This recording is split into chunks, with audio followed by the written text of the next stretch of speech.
It looks as if the Mayor of Mississauga would like to become the Premier of Ontario.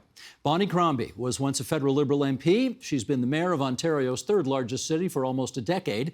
But now it seems she'd like to give provincial politics a try.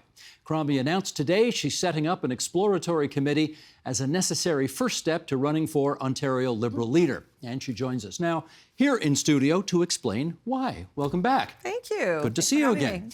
How long have you been thinking about running for this job? I will say to you that not that long.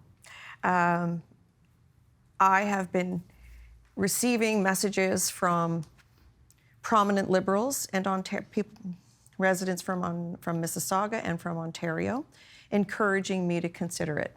We have accomplished a significant amount in Mississauga, and as you know, I've kind of butt heads a few times with the Premier. I've noticed. And so people saw that me as that kind of individual that wouldn't back down and would hold my ground. And I think they like the way I manage things. I'm a centrist, as you know, and suggested that I consider taking this leap. Let me follow up on that. The Premier and you had a fairly nice announcement last week, along with the Mayor of Brampton and the Mayor of Caledon, saying Peel Region was going to get a divorce, something you'd been working on for a very long time. So that happened. What influence did the fact that that divorce announcement happened have in your ultimately deciding to go for this? And let me say I was very grateful to the Premier for having done the right thing. I know that's something he and I have talked about. I expect that he and Hazel talked about it in her final days when he was spending a considerable amount of time with her. He indicated to me that it was the right thing to do, that he believed in smaller, flexible, nimble, innovative, smaller cities, as I did. And we all know that our agenda was to build more housing, more affordable housing. And the best way to do that is to cut the red tape, cut the duplication, cut down costs, and that would facilitate the permit process. So I think he agreed with that. I said the faster I can get this done, I can get it done faster without the region, we can get more homes built without the duplication of a second level of government. But the fact that it happened, did that sort of clear the decks for you to run for this job? I think it gave me pause, considering what more needed to be done at the city as a result of this process. And then I came to the conclusion that, for the most part, my job was done. It's not like I'm going to be arm wrestling the Mayor of Brampton in the back rooms. We're going to have the financial experts and the legal beagles, our lawyers, doing the negotiations. We're opening our books to the auditors and to the facilitators, and I think they will agree that our city is well run and fiscally responsible. And I expect that will put us in good standing. As you know, we have funded the growth of the region of Peel, about 70% of the cost for the past 40 years. And since Brampton's growth the past 10 years, that number has come down to about 60% of the cost of the region of Peel, and the incremental $84 million transfer payment I make. Okay, I'm going to interrupt you here because we don't want to. I'm not going to relitigate all that here. I want to ask you about the Liberal leadership, which you're going for right now. The other candidates in the race, Nate Erskine-Smith is the only guy who's officially in, but Yasser Naqvi's interested, Stephanie Bowman's interested, Adil Shamji's interested, Ted Shu's interested, and they have had many months head start over you. Yep. Now, I'll acknowledge you're the biggest name in the race, but putting an organization together, you can't do on a shoestring. You got to. How much do you think your late start affects your ability to be competitive in this race? I think it's certainly a factor, and that's why this is an exploratory committee. I do want to go out. I want to speak to the residents of Ontario. I want to speak to people in small towns. I want to better understand their priorities and how I can solve them with my approach, because my approach is quite different than the other candidates. As you know, I'm the one with the experienced leadership skills. I'm the one who's managed government, who has a $4 billion budget to manage, both operationally and with our capital campaign. I bring a different skill set. I bring a different level of experience. I like to think it's strong and experienced leadership, but they bring different skill sets to the table as well. And I'm hoping to ignite a conversation among people of Ontario, more so than just Liberals, to talk about the path forward to a brighter, more inclusive, more equitable, fair Ontario. So when you say this is an exploratory committee, is there anything that could happen during the course of the next couple of months that you explore that might make you ultimately conclude I'm not going to get in. Yeah, I think that's possible. I think we could determine that these individuals are significantly ahead, that I couldn't catch up, or maybe I could bring them to my position, my more centrist positions, and we could create a platform that would appeal to Liberals across the province. And I wouldn't need to be in the equation whatsoever. I could go back to Mississauga. So I have to make that calculation. I want to speak to people. I want to have productive and constructive dialogue with these candidates. How much time are you giving yourself? I would say weeks, not months, but I would say by midsummer or July-ish, I will have to have made a decision. I think that many of them are working on the ground, are far ahead of me, and obviously I benefit from having higher profile and name recognition across the province, but there's a lot of on-the-ground work to be done as well, and many of them are well advanced of me at this point. Well, that leads to my next question, which is, why would you want this job? Well, look, I'm interested in bringing the province back to the centre. The current administration, I have some issues with their approach and the way they do business, and they're far too far to the right, the opposition too far to the left. I'm a centrist, I'm fiscally responsible, but yet I'm very socially progressive. So I'd like to see more transparency, more accountability, and tighter fiscal management all at the same time. I will tell you what the turning point was for me, if that interests you. I've met people in Hamilton, I've met people in Ottawa. In Ottawa, I had a young woman come up to me and she said, "You're my mayor. I trust you. I have confidence in your leadership skills. I like your management style. You're a strong fiscal manager. And I agree with your decisions and have confidence in them. I don't want you going anywhere." And I said, "You know what? I really appreciate your comments. Thank you so much." I said, "What if I took that same management style, that same fiscal responsible approach that you define, and what if I applied that to towns and municipalities right across the province and to the province's finance in general? Do you think we all could be better off? That same transparent, accountable approach that you have credited me for, which I am, very accountable and very transparent. Would we be better off?" And she said, a light went off. I could see it. Because you've got me. You're right. Please proceed. Okay. The reason I asked the question is you are arguably vying for, or ultimately potentially vying for, the worst job in politics today. Why? Because the Ontario Liberals are, according to so many people in this province, a spent force. You've come third, you're not you yet, but the Ontario Liberals have come third 2 elections in a row. That's never happened in 156 years. The current Prime Minister's lack of popularity at the moment, you'll excuse me for saying, is an albatross around the neck of the Ontario Liberal Party. The NDP have a pretty new leader who is young and dynamic and respected and could make an alternative case to Doug Ford if and when that time comes. So how would you convince us that this job that you are vying for is worth more than a bucket of spit? Well, look what happened federally. They went from, Justin Trudeau took them from 5th place party to majority government. I think that can be repeated. I think they were only in 3rd, weren't they? Oh, I think they were in 5th. Really? I got to Well, you can look back and check. You're the wizard. No, that's true. They went from well back to majority. Correct. I think that needs someone to ignite the brand and to reinvigorate the brand and have those policy discussions at the local level. And it takes someone of profile and preeminence. And I think that I have worked hard and built a certain profile and certain reputation. And I think I could be that person. Now, if we get into this race and we have great discussion and debate and other individuals, other candidates are willing to put forward the centrist views, as I am, because I believe in governing from centre or slightly right of the centre, if we can come together, maybe I'll have done my work. Maybe we can come together and create a policy platform that will take Ontario back to the centre, and I can go back to Mississauga. You do raise the issue of whether or not the Ontario Liberal Party, over the last, I don't know how far back you want to go, certainly 5 years, has it been too left-wing and too woke for your tastes? Yes. And you intend to try to do something about that? The Liberal Party moved too far to the left. They were in competition with the NDP. I think we need to bring people back to the centre. There are a number of Liberals that lost their way and voted Conservative. And, there are red Tories that would put their faith and confidence in someone like me who they see as fiscally responsible and a centrist. There are blue Liberals that are perhaps voting Conservative today that would come back to the party. So I think I bring a lot to the table in the centre. I think the party is best positioned governing from the centre and campaigning from the centre. And that's where I would take it. That's where I'd like to see it. I think that's where the natural roots are. Let me ask you about something that a former Liberal cabinet minister at Queen's Park told me when I asked him about you. Interesting. And I said, okay, I mean, taxation, housing, roads, public transit, obviously, as the mayor of a big city, she Roads, understands. bridges, sewers. She knows these issues very well. What about healthcare? What about education? Right. What about justice issues? What about the huge panoply of other provincial issues that you would have to know as a premier that you don't necessarily have to be all that up on as a mayor?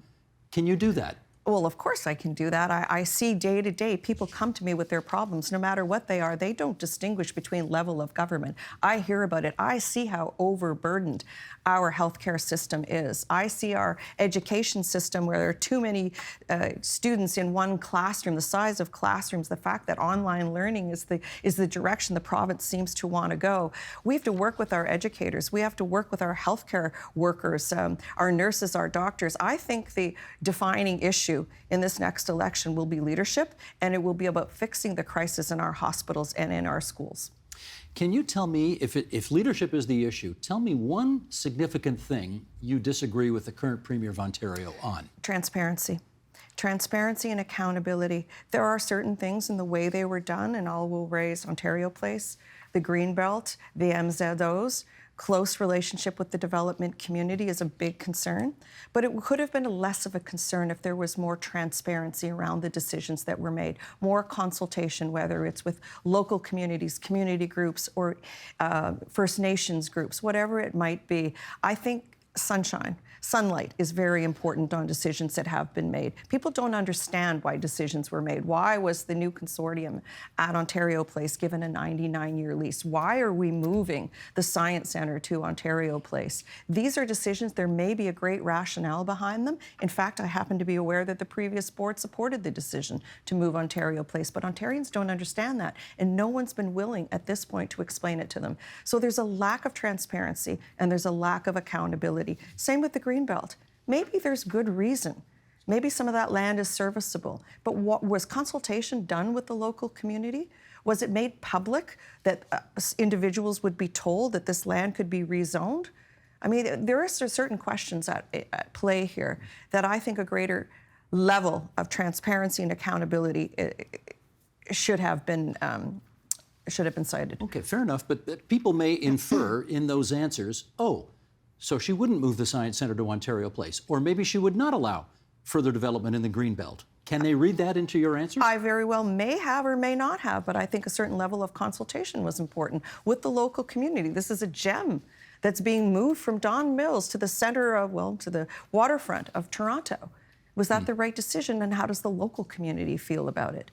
Maybe it needed a rebuild. You know, these are just more consultation needed to have been done. Same with the Greenbelt. It was the process. It was the lack of transparency around it. And that was part of the key of what that individual said to me in Ottawa. You're transparent. You're accountable. You're very accessible and open. And people like that about me. I'm also very forthright and direct. So I know it's butted heads with the Premier a few times over my forthrightness. A few times, but in the main, I mean, at least in the public appearances that I've seen the two of you conduct, the press conferences you've done, you seem to have been able to work with him reasonably well. Is yes, that fair we're to very say? collegial. We are.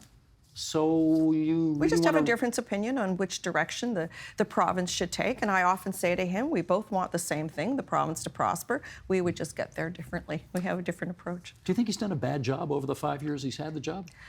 There are many decisions I wouldn't have made. Like, certainly they're not addressing the healthcare crisis, not in the way that Ontarians are comfortable. They're introducing too much private medicine. It makes people uncomfortable. There hasn't been any public consultation done on this.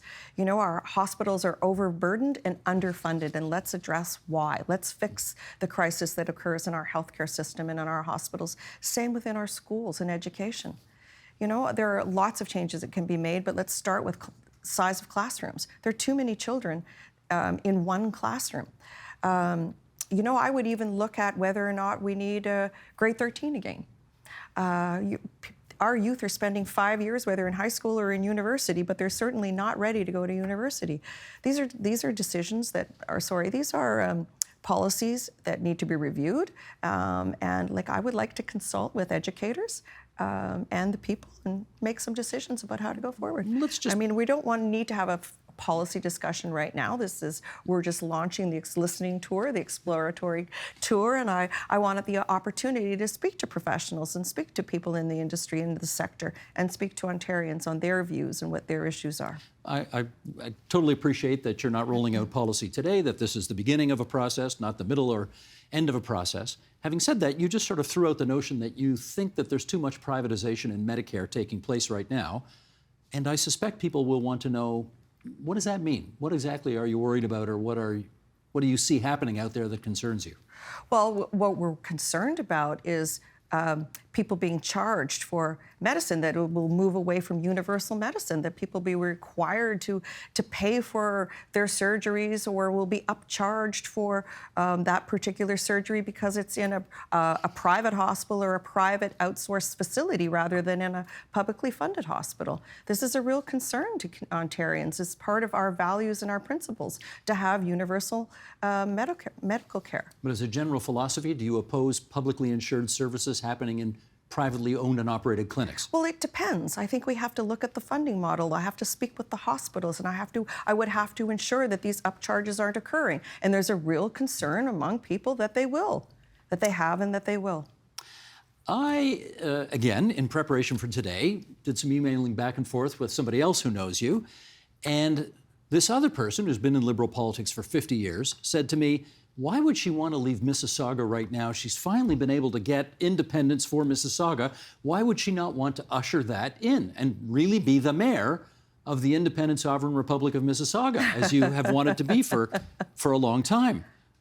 Can you answer that question? Yes, so certainly. So we've accomplished a lot in Mississauga, and of course we're growing, we're developing, and there's always a lot to do, and I take a lot of pride in Mississauga. I love the community, I love the people, I loved being mayor. And yes, this was a significant accomplishment, historic accomplishment, epic in fact. So why not see it through? I'm going to get there. I feel like I fulfilled Hazel's legacy, something she's been advocating for, well, since at least 2000, but we know that she also went head-to-head with Bill Davis when he formed the region, which was at the expense of Mississauga to fund the growth of Brampton and Caledon, but I know we're not going to go there. And all she did was become the longest-serving mayor in the British Commonwealth thanks to Bill Davis. Okay. Well, we don't know that we can credit Bill Davis for that. We credit Hazel McCallion for that. And so I feel that has been achieved, and it was the right thing to do. And the Premier knows it's the right thing to do, and I thanked him, and I was very grateful. He, too, believes that smaller cities can be nimbler, that are more cost-effective, more cost-efficient. We can cut red tape, eliminate duplication, and all the duplication with the region appeal going to 2 levels of governments for approvals and getting another municipality to buy into your development ideas. You could see there was a lot of opportunity for friction and tension, and there was certainly that. But that's been accomplished now. And now the door is open for the experts to take over, for the lawyers and for the accountants. We're going to open our books, and they'll be audited, and I'm very proud of how we manage our books and how fiscally responsible we are. And the city manager and the legal team will take over in the negotiations. Mayor Brown and I are not going to be arm wrestling in the back rooms. You could sell tickets. You could sell tickets, I'm telling you. Could. We had him in here last week. He'd look forward to that, I'm sure. Yeah, I'm sure he would. However, I will be there for Mississauga. I'm not going anywhere. Well, if I decide to get into this process and register, I will take some time away, and probably I will take some time away and give it my best. And if I'm That's the question, though. Are you going to step down as mayor? Would you resign as mayor? No, definitely not. All of us in this race are, the 2 of the other candidates are members of Parliament. They don't have to step down. None of us are independently wealthy. I intend to fulfill my duties, roles, obligations as mayor, be present for council meetings and for briefings for my commissioners, and receive delegations as mayor. I'll cut back on the after-hour activities and weekends. You know how many numerous events I attend in the evenings and on weekends, and some of the cultural festivals and banquets and ribbon cuttings and parades, etc. I'll cut back on some of those and meet residents of Ontario in their small towns. Because what I think is also important, I didn't mention this earlier, but I should now, is that Liberal parties moved away from rural Ontario. Look back to Bob Nixon days. You know, we were a party that catered to all people in all communities, just not urban centers. And I think we need to go back to that as well. That would be part of the policy platform that I would create should I move forward. I've spoken to a number of candidates, and a couple of them said that they authored the platform for the previous regime that spoke to rural issues, northern issues. And I said, I'd like to see a copy of that, because that's something I feel very strongly about, why we don't appeal to rural and northern voters. And that's something I would take very, very seriously, because we can't be a party of just urban voters. Yeah. Last 20 seconds here, and the answer you give cannot be Hazel McCallion, okay? What male political figure in history has inspired you the most? Winston Churchill.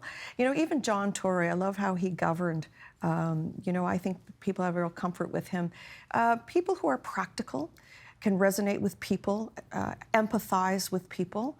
Those are the kind of mentors I seek. The real people who can empathize and feel the pain and compassion of others, and that genuinely care. And I think there are leaders as such that were those individuals. But, you know, of course it's Hazel McCallion. You know I was going to say Hazel McCallion. That's why I said you can't say Hazel. But it's true. You know, she was strong, she was formidable, she was up to any task. She was brash and bold, and I like to think I'm all those things. I don't back down. And of course, yes, we all learn, do your homework, and just don't be second to none. Your Worship, I know this is probably interview number 23 today, as you announce your exploratory committee, so we're glad you made some time for us at TVO tonight, and we'll see you somewhere down the road on the hustings. Thanks for the opportunity. The Agenda with Steve Paikin is made possible through generous philanthropic contributions from viewers like you.